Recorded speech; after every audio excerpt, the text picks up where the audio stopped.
ముఖ్యమంత్రి గారిని ప్రభుత్వ తీర్మానాన్ని ప్రవేశపెట్టవలసిందిగా కోరుతున్నాను. ధన్యవాదాలు అధ్యక్ష. డాక్టర్ బిఆర్ అంబేద్కర్ రచించిన రాజ్యాంగం ప్రకారం భారతదేశం అన్ని రాష్ట్రాల సమైక్య, అన్ని రాష్ట్రాల సమీకృత సమ్మిళిత అభివృద్ధి కేంద్ర ప్రభుత్వ బాధ్యత. ఈ ఫెడరల్ స్ఫూర్తిని కేంద్ర ప్రభుత్వం విస్మరించింది. కేంద్ర ప్రభుత్వం ప్రవేశపెట్టిన బడ్జెట్లో తెలంగాణకు వివక్ష జరిగింది. తెలంగాణ రాష్ట్ర ఏర్పాడిన నాటి నుంచి ఇదే ధోరణి కొనసాగించింది.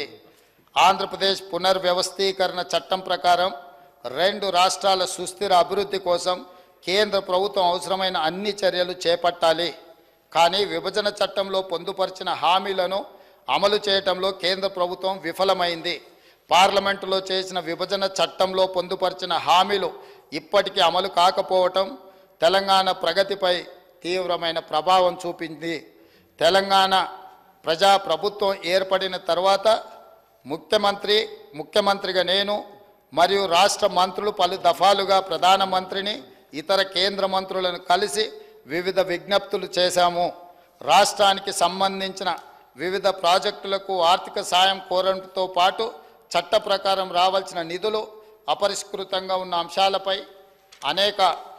అనేక సార్లు అభ్యర్థనలు అందించాము.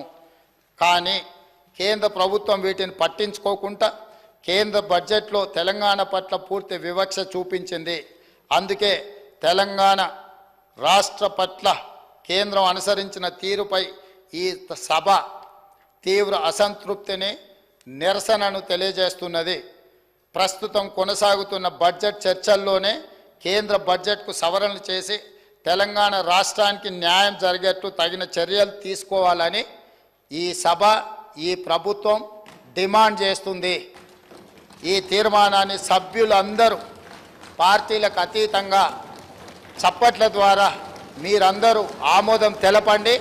తదుపరి కార్యాచరణ మళ్ళీ మనం అందరం కూడా చర్చించుకొని కేంద్ర ప్రభుత్వం మీద ఒత్తిడి తీసుకొచ్చి మన హక్కులను సాధించుకుందామని తమరి అనుమతితో ఈ తీర్మానాన్ని ప్రతిపాదిస్తున్నాను అధ్యక్ష.